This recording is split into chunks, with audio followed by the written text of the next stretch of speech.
Fear was never meant to drive. It was meant to ride along while someone else holds the wheel.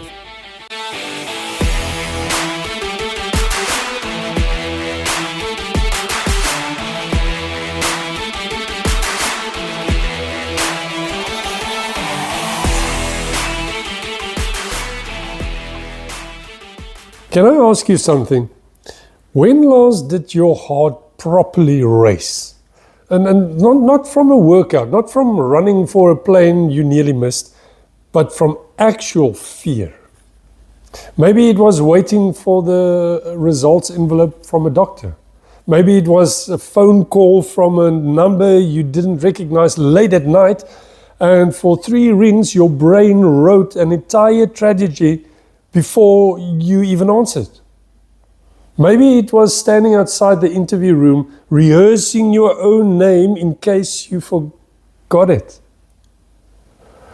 Maybe, and I think this is the real one for all of us, it's not one big moment at all.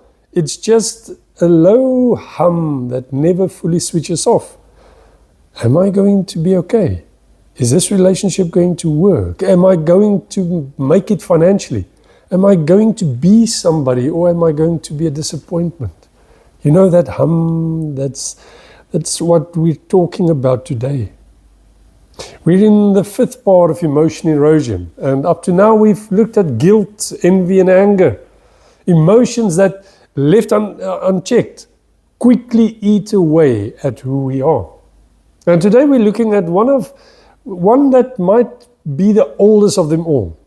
The one that showed up in the garden before anything else went wrong. And that is fear. And here's my promise to you today. I'm not going to sit here and tell you fear is a sin, or that real faith means you never fear.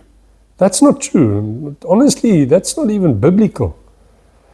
What I want to show you is that fear was never designed to be in charge. It was designed to be a passenger, not a driver. And by the end of today, I want you to be able to look fear dead in the eye and say what Peter, of all people, eventually learned to say. Fear, you're not the boss of me. So let's start by being honest about what fear actually is, because I think we've got it slightly wrong. We tend to talk about fear like it's a fault. It's proof that someone's or something is broken in you, and that your faith isn't strong enough. But think about this for a second.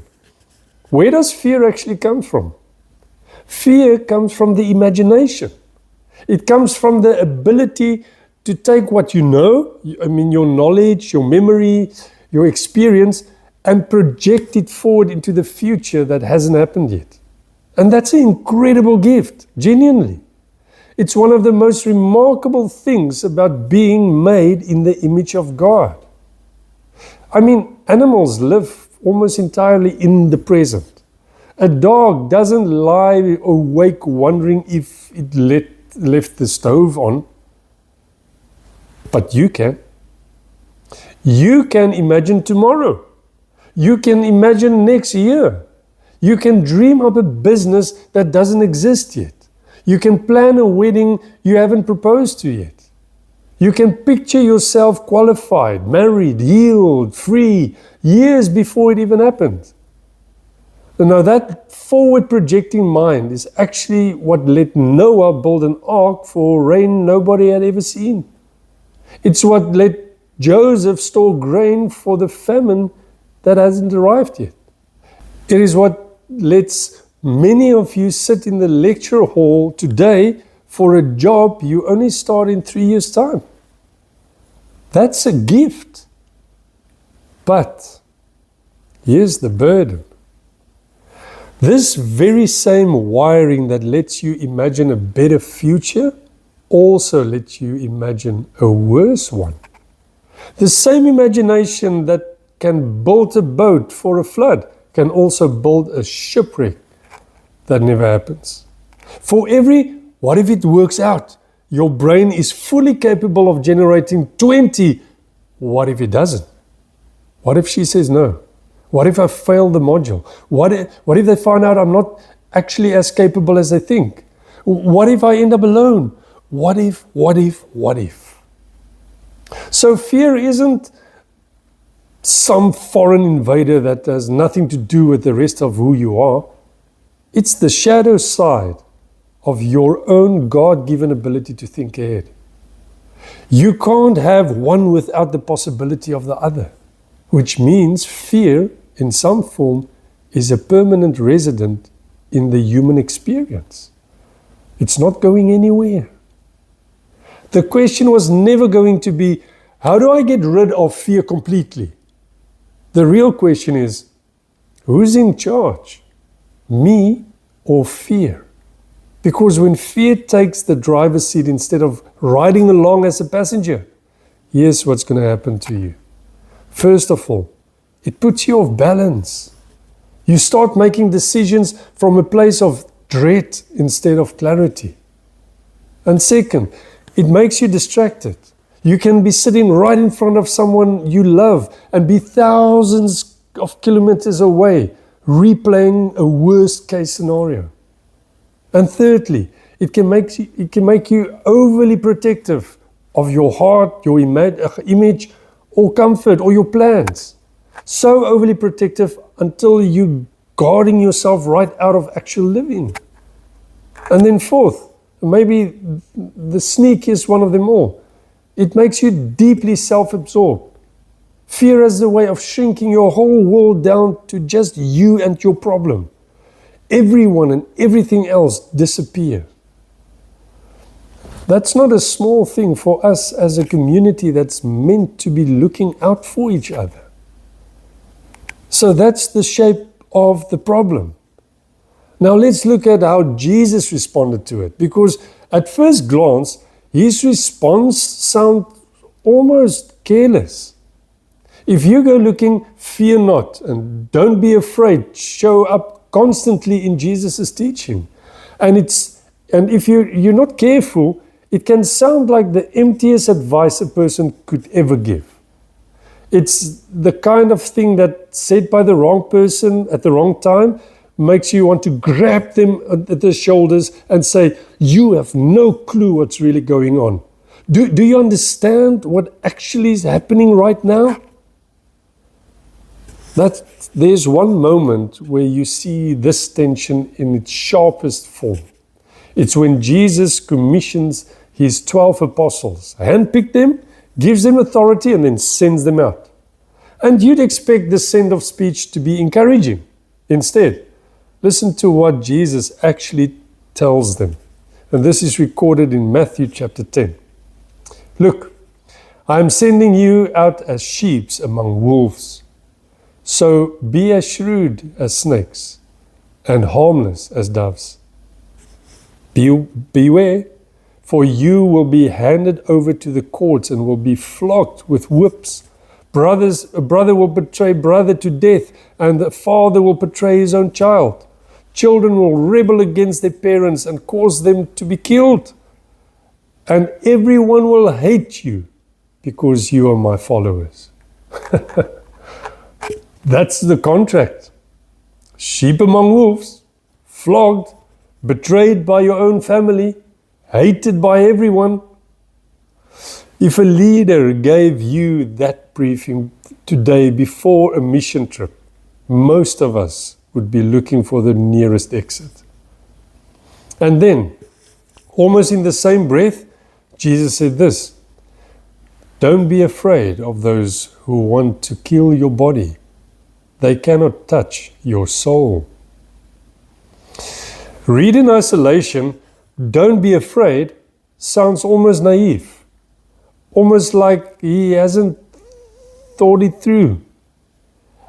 But here's what I want you to notice. Jesus never says, don't be afraid, instead of describing the danger. He says it right after describing the danger in full detail, without softening a single word. He's not hiding the storm from them.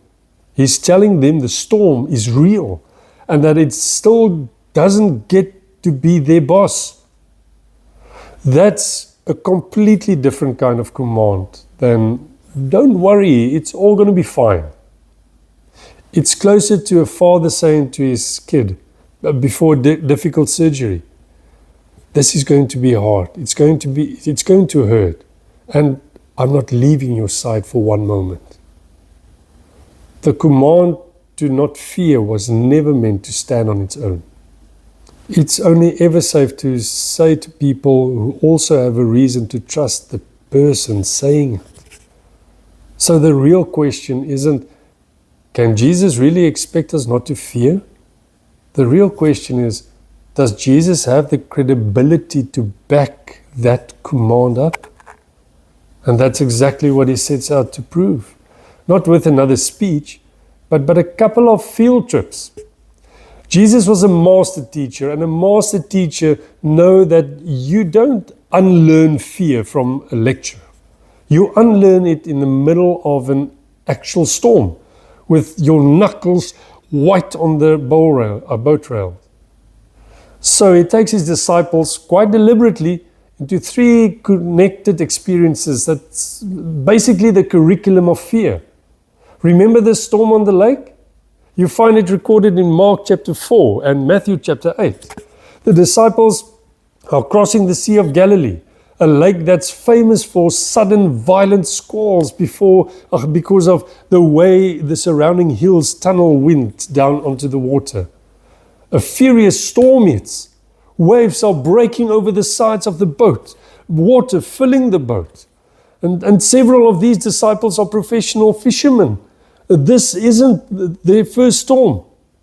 And if they panic, you know it's bad. And where's Jesus?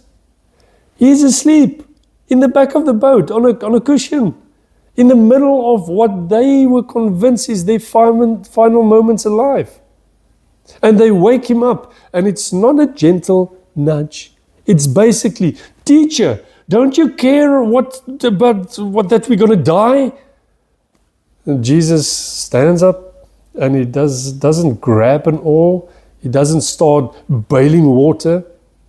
He speaks to the storm directly. He said, silence, be still. And the wind dies. The waves flatten. Total sudden calmness. Teacher, don't you care that we're going to drown? And he rebukes the wind and said to the waves, silence, be still. Suddenly the wind stopped and there was a great calm. Then he asked them, why are you afraid? Do you still have no faith? The disciples were absolutely terrified. Who is this man? They asked each other. Even the wind and the waves obey him. Then he turned to them and asked 2 questions. Why are you afraid? Do you still have no faith? And here's the detail I love. After the storm is over and they are perfectly safe, the text says the disciples were terrified. More terrified after the miracle than during the storm. Who is this man? They whispered to each other. Even the wind and the waves obey him. That's not a throwaway line. That's the whole lesson in one sentence. A bigger fear, an overwhelming realization of exactly whose boat they were sitting in, swallowed up this small fear of drowning. Jesus wasn't teaching them storms won't happen.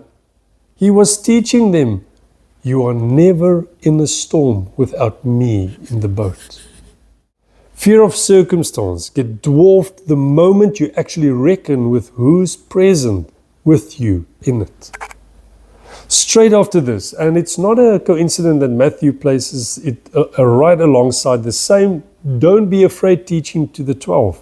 But straight after this, Jesus reaches for the cheapest thing he can find in the marketplace to make his next point. He reached to sparrows. What is the price of 5 sparrows? 2 copper coins? but God does not forget a single one of them. And the very hairs on your head are all numbered. So don't be afraid. You are more valuable to God than a whole flock of sparrows. Sparrows were sold in bunches, dirt cheap. Basically, the leftover stock at the bird market. You could get a bonus one thrown in for free because nobody practically cared about them. And Jesus says even that bird, worth almost nothing to the human trader, doesn't fall to the ground outside the Father's attention. Not one. Then he zoomed in even closer. The hairs on your head are numbered. Not estimated, numbered. This is not a poetic exaggeration. That's the language of someone who knows you in ridiculous, specific, personal detail. This is the antidote for the self-absorption that fear produces. Because fear tells you that you're alone with your problem, unseen, unaccounted for. And Jesus' answer isn't a pep talk either. It's a fact. You are not a sparrow that fell through the cracks. You are watched over down to the strand of hair. If that's true, what if nobody noticed? What if I'm forgotten? What if I don't matter?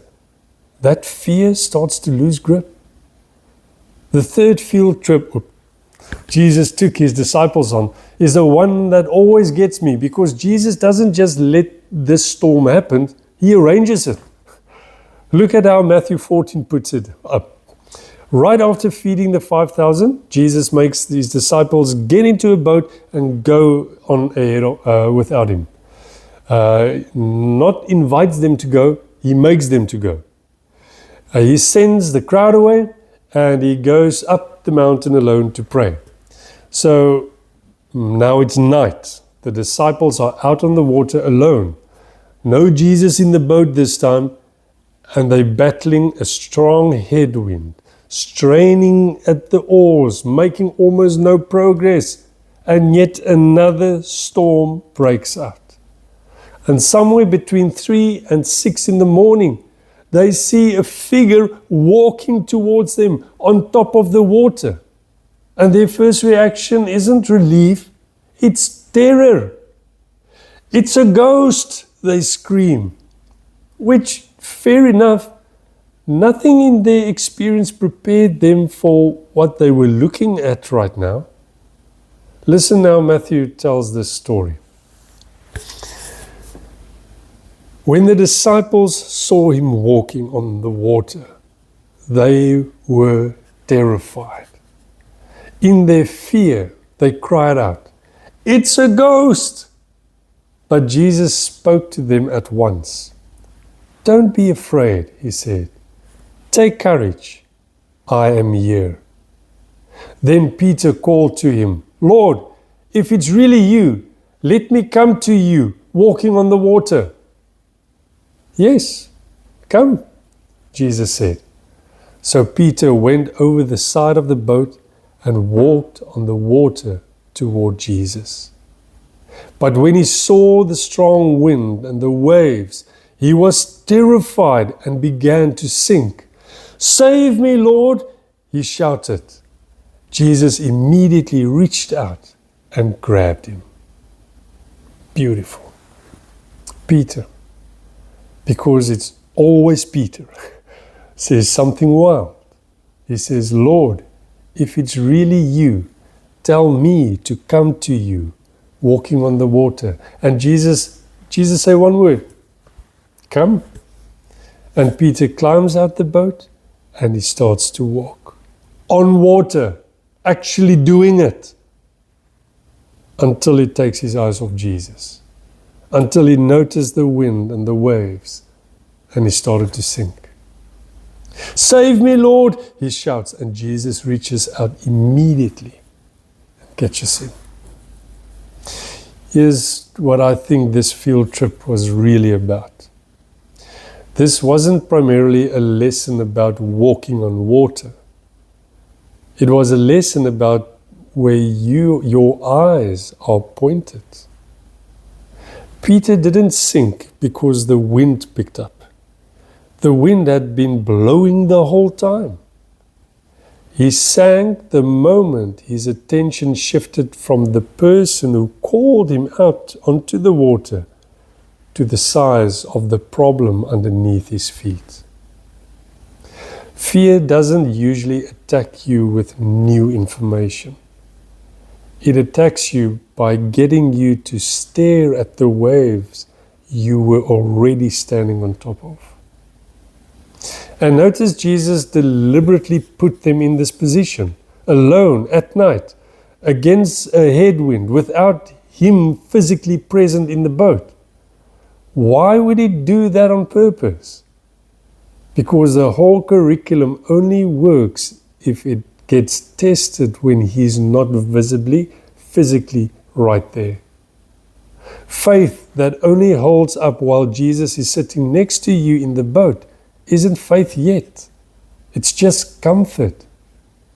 So Jesus is teaching them and us that his presence and his care doesn't switch off just because we can't currently see him. So there's 3 field trips. A storm that reveals whose boat you're in. Sparrows that reveal how closely you're watched. And a night on the water that reveals where your eyes need to stay fixed. All of it building towards one thing, teaching a room full of ordinary, frightened men that fear does not get the final say as long as they keep their eyes on Jesus. Here's where I have to be completely honest with you, because the story doesn't end with the disciples as fear-conquering heroes. It ends initially with total failure. When Jesus is arrested, every single one of these men who had watched a storm obey his voice, who had walked on actual water towards him, they ran, they scattered. Peter, the one who got out of the boat, denies even knowing Jesus 3 times in one night. The last deny moment with cussing to a servant girl who poses almost no real threat to him at all. They hide behind locked doors. The field trips on their own weren't enough. Fear still won, right when it mattered most. I find that strangely comforting, honestly, because it means that this talk isn't going to end with, just try harder to remember that sparrows next time, please. Head knowledge about God's care, even direct personal experience of his power, wasn't sufficient to permanently dislodge fear from the driver's seat. Something else had to change. And then it did. The resurrection happened. Everything Jesus had said about himself, that death couldn't hold him, that his presence and his care overlast any storm, got validated in the most undeniable way possible. He wasn't just a good teacher with some nice sayings about sparrows. He was actually who he claimed to be, and death itself couldn't keep him down. That single historical event became the daily fuel of the disciples' boldness for the rest of their lives. These are the same men who ran and hid and denied him. Within weeks, they're standing in front of the very religious council that had Jesus killed, preaching about him publicly, refusing to shut up even about it, even when threatened and beaten. So what changed wasn't their personalities. It was their certainty about what actually happens on the other side of death. And this wasn't just a private conviction that stayed inside the church. It became something outsiders noticed. There's a 2nd century Roman writer, a doctor by the name of Gladius Gallienus, or Galen, as he was usually called, one of the most respected medical minds of the ancient world. Now, he wasn't even a believer, and he observed something that struck him enough to write it down. He wrote, "Christians showed a remarkable, almost daily fearlessness of death. He watched them walk into arenas facing execution with a composure that by every normal human measure made no sense." Now, what he wrote isn't a Bible verse. It's secular, outside historical observation done by Galen. That's a game changer.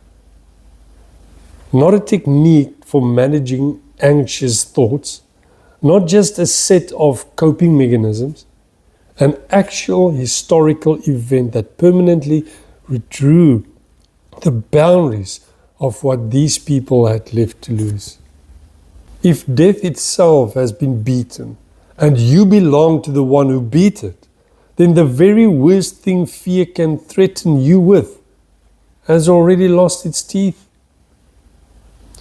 That doesn't mean every small fear instantly vanished, but it does mean the deepest fear underneath all your other fears, the fear that this could all end badly and permanently, has an actual answer, not just a comforting phrase. I want to close with Peter, because I think his story is the most useful one in all of this for you and me. This is the same man who sank in the water. The same man who denied Jesus 3 times in a single night while Jesus was being tried a few meters away from him. If anyone had earned the right to say, "Look, fear is just who I am. I am the guy who folds under pressure," it was Peter. That could have been the final words of his life. Instead, years later, this same man, now writing letters to churches scattered across the hostile empire, people facing real serious suffering, he wrote this: "Give all your worries and cares to God, for He cares about you." Cast. Every single English translation uses some version of the word cast, or throw, or hurl. It's not manage your anxiety. It's not try to think positive. It's a deliberate physical action. You pick up something and you throw it decisively away from yourself and onto someone else. And the someone else in this sentence isn't a stranger to Peter's failures. It's the same Jesus who calmed the storm Peter panicked in, who caught Peter when he sank, who forgave Peter after he denied him 3 times, and who rose from the dead to prove all of this is real. Peter isn't writing this as theory. He's writing it as a man who has personally tested whether Jesus' care holds up under pressure. And he found, after failing twice in a boat and in the courtyard, that he did anyway. That's what gives this verse its weight. It's not naive optimism from someone who's never been afraid. It's a hard-won conclusion from someone who has been afraid badly, publicly, and still ended up there. So here's where I want to leave you. Fear is not going anywhere. It's woven into the same gift that let you dream and plan and hope. You will feel it again this week, probably before you even get home today. The question was never whether fear shows up or not. The question is, who's driving? And every single time fear tries to climb in the driver's seat, you have actually the same option Peter eventually learned to take. Pick it up and throw it, deliberately, on purpose, and by name, onto the one who's already proven with an empty tube that he is able to catch it. Fear, you're not the boss of me. So, right there where you sit, right now, silently name, just by yourself, but name that one fear that's been running loudest in your life this week. Is it that exam, that relationship, that future, that health scare, that what if I'm not enough? Name it. Then throw it deliberately to Jesus. Cast it, man. You do it by a simple, honest prayer of handing that one thing over. Remember, the God who counts sparrows and numbers hairs is not distant from whatever you just named.